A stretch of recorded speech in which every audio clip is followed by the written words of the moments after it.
Peter and Wendy. Chapter 4. The Flight. And second to the right, and straight on till morning. That, Peter had told Wendy, was the way to the Neverland, but even birds, carrying maps, and consulting them at windy corners, could not have sighted it with these instructions. Peter, you see, just said anything that came into his head. At first his companions trusted him implicitly, and so great were the delights of flying that they wasted time circling round church spires or any other tall objects on the way that took their fancy. John and Michael raced, Michael getting a start. They recalled with contempt that not so long ago they had thought themselves fine fellows for being able to fly round a room. Not so long ago. But how long ago? They were flying over the sea before this thought began to disturb Wendy seriously. John thought it was their second sea and their third night. Sometimes it was dark and sometimes light, and now they were very cold and again too warm. Did they really feel hungry at times, or were they merely pretending? Because Peter had such a jolly new way of feeding them. His way was to pursue birds who had food in their mouths suitable for humans and snatch it from them. Then the birds would follow and snatch it back, and they would all go chasing each other gaily for miles, parting at last with mutual expressions of goodwill. But Wendy noticed with gentle concern that Peter did not seem to know that this was rather an odd way of getting your bread and butter, nor even that there are other ways. Certainly they did not pretend to be sleepy. They were sleepy, and that was a danger, for the moment they popped off, down they fell. The awful thing was that Peter thought this funny. "There he goes again!" he would cry gleefully, as Michael suddenly dropped like a stone. Save him, save him!" cried Wendy, looking with horror at the cruel sea far below. Eventually Peter would dive through the air, and catch Michael just before he could strike the sea. And it was lovely the way he did it, but he always waited till the last moment. And you felt it was his cleverness that interested him, and not the saving of human life. Also he was fond of variety, and the sport that engrossed him one moment would suddenly cease to engage him. So there was always the possibility that the next time you fell he would let you go. He could sleep in the air without falling, by merely lying on his back and floating, but this was, partly at least, because he was so light that if you got behind him and blew he went faster.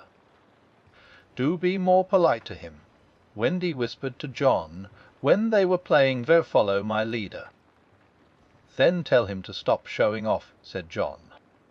When playing Follow My Leader, Peter would fly close to the water and touch each shark's tail in passing, just as in the street you may run your finger along an iron railing. They could not follow him in this with much success, so perhaps it was rather like showing off, especially as he kept looking behind to see how many tails they missed. "You must be nice to him," Wendy impressed on her brothers. "What could we do if he were to leave us?" "We could go back," Michael said. "How could we ever find our way back without him?" "Well, then, we could go on," said John. "That is the awful thing, John. We should have to go on, for we don't know how to stop." This was true. Peter had forgotten to show them how to stop. John said that if the worst came to the worst, all they had to do was to go straight on, for the world was round, and so in time they must come back to their own window. "And who is to get food for us, John?" "I nipped a bit out of that eagle's mouth pretty neatly, Wendy." After the 20th try, Wendy reminded him. "And even though we became good at picking up food, see how we bump against clouds and things if he is not near to give us a hand." Indeed, they were constantly bumping. They could now fly strongly, though they still kicked far too much, but if they saw a cloud in front of them, the more they tried to avoid it, the more certainly did they bump into it. If Nana had been with them, she would have had a bandage round Michael's forehead by this time. Peter was not with them for the moment, and they felt rather lonely up there by themselves. He could go so much faster than they that he would suddenly shoot out of sight, to have some adventure in which they had no share. He would come down laughing over something fearfully funny he had been saying to a star, but he had already forgotten what it was. Or he would come up with mermaid scales still sticking to him, and yet not be able to say for certain what had been happening. It was really rather irritating to children who had never seen a mermaid. And if he forgets them so quickly, Wendy argued, oh, can we expect that he will go on remembering us? Indeed, sometimes when he returned he did not remember them, at least not well. Wendy was sure of it. She saw recognition come into his eyes as he was about to pass them the time of day, and go on. Once even she had to tell him her name.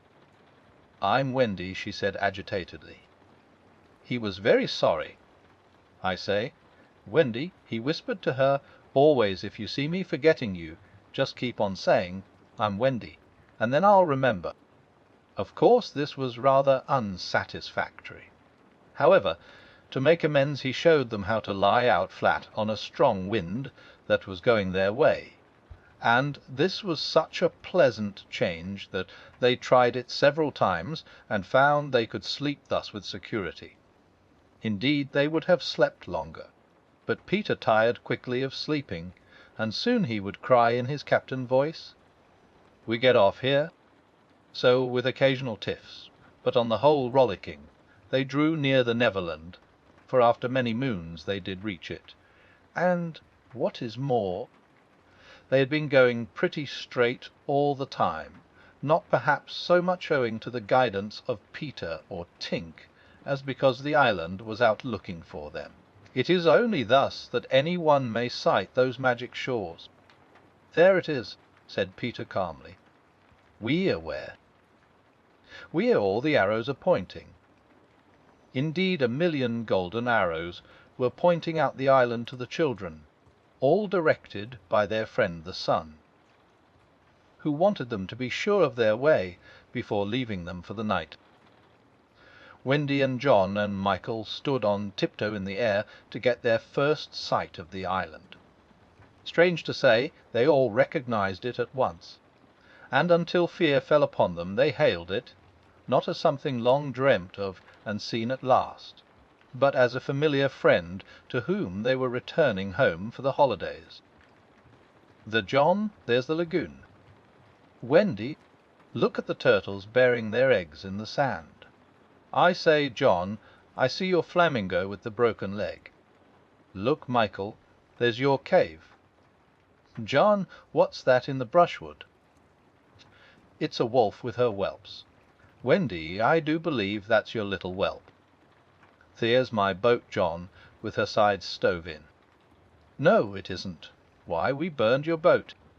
That's her, at any rate. I say, John, I see the smoke of the redskin camp. We hear. Show me, and I'll tell you by the way the smoke curls whether they are on the warpath. There, just across the mysterious river. I see now. Yes, they are on the warpath, right enough." Peter was a little annoyed with them for knowing so much, but if he wanted to lord it over them, his triumph was at hand. For have I not told you that anon fear fell upon them? It came as the arrows went, leaving the island in gloom. In the old days at home, the Neverland had always begun to look a little dark and threatening by bedtime. Then unexplored patches arose in it and spread. Black shadows moved about in them. The roar of the beasts of prey was quite different now, and above all, you lost the certainty that you would win. You were quite glad that the night lights were in. You even liked Nana to say that this was just the mantelpiece over here, and that the Neverland was all make-believe. Of course the Neverland had been make-believe in those days, but it was real now, and there were no night lights. And it was getting darker every moment. And where was Nana? They had been flying apart, but they huddled close to Peter now. His careless manner had gone at last. His eyes were sparkling, and a tingle went through them every time they touched his body. They were now over the fearsome island, flying so low that sometimes a tree grazed their feet. Nothing horrid was visible in the air, yet their progress had become slow and laboured, exactly as if they were pushing their way through hostile forces. Sometimes they hung in the air until Peter had beaten on it with his fists. "They don't want us to land," he explained. "Who are they?" Wendy whispered, shuddering, but he could not or would not say. Tinker Bell had been asleep on his shoulder, but now he wakened her and sent her on in front. Sometimes he poised himself in the air, listening intently with his hand to his ear, and again he would stare down with eyes so bright that they seemed to bore 2 holes to earth. Having done these things, he went on again. His courage was almost appalling. "Do you want an adventure now?" he said casually to John. "Or would you like to have your tea first?" Wendy said tea first quickly, and Michael pressed her hand in gratitude, but the braver John hesitated. "What kind of adventure?" he asked cautiously. There's a pirate asleep in the pampas just beneath us," Peter told him. "If you like, we'll go down and kill him." "I don't see him," John said after a long pause. "I do. Suppose," John said a little huskily, "he were to wake up." Peter spoke indignantly. "You don't think I would kill him while he was sleeping? I would wake him first, and then kill him. That's the way I always do. I say, do you kill many?" "Tontons." John said, "How ripping!" but decided to have tea first. He asked if there were many pirates on the island just now, and Peter said he had never known so many. "Uho is captain now." "Hook?" answered Peter, and his face became very stern as he said that hated word. "Jas Hook?" "Aye." Then indeed Michael began to cry, and even John could speak in gulps only, for they knew Hook's reputation. "He was Blackbeard's bo'sun," John whispered huskily. "He is the worst of them all. He is the only man of whom Barbecue was afraid." "That's him," said Peter. "What is he like? Is he big?" "He is not so big as he was." "How do you mean?" "I cut off a bit of him." "You!" "Yes, me," said Peter sharply. "I wasn't meaning to be disrespectful." "All right. But, I say, what bit?" "His right hand." "Then he can't fight now?" "Oh, can he just?" "Left thunder." "He has an iron hook instead of a right hand, and he claws with it."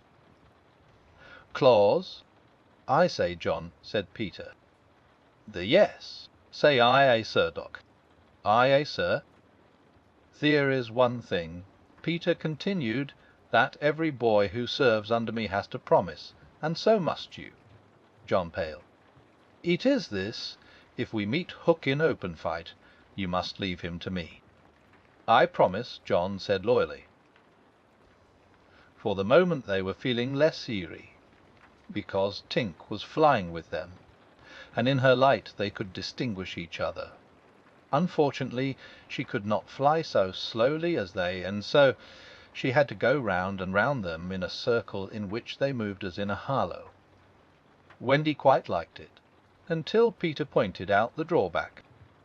"She tells me," he said, "that the pirates sighted us before the darkness came, and got Long Tom out, the big gun." "Was." "And of course they must see her light, and if they guess we are near it they are sure to let fly."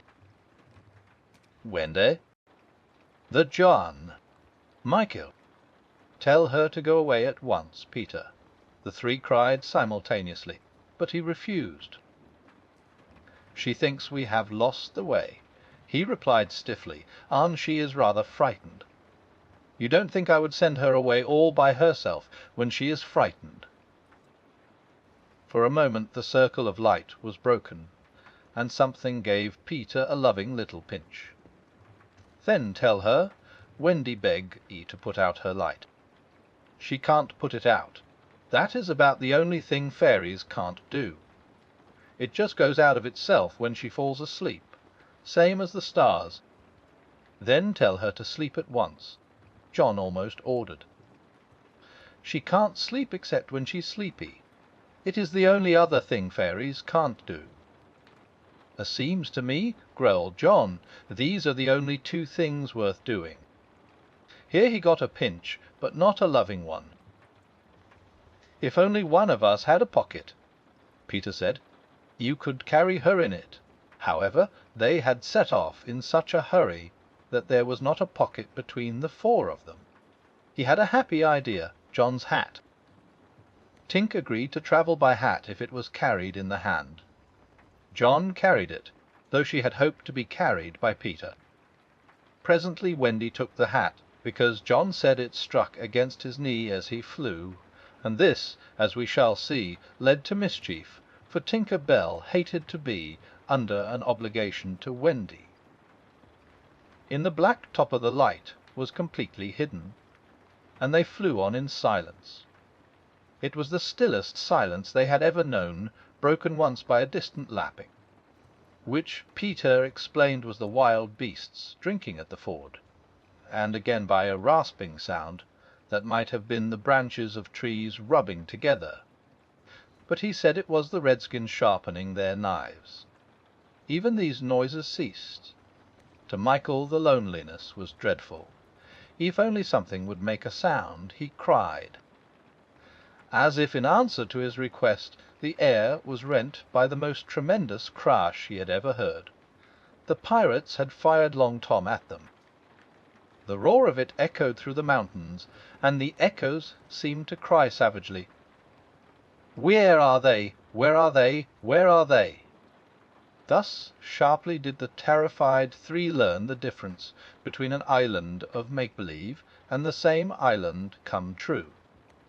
When at last the heavens were steady again, John and Michael found themselves alone in the darkness. John was treating the air mechanically, and Michael, without knowing how to float, was floating. "Are you shot?" John whispered tremulously. "I haven't tried yet," Michael whispered back. We know now that no one had been hit. Peter, however, had been carried by the wind of the shot far out to sea, while Wendy was blown upwards with no companion but Tinker Bell. It would have been well for Wendy if at that moment she had dropped the hat.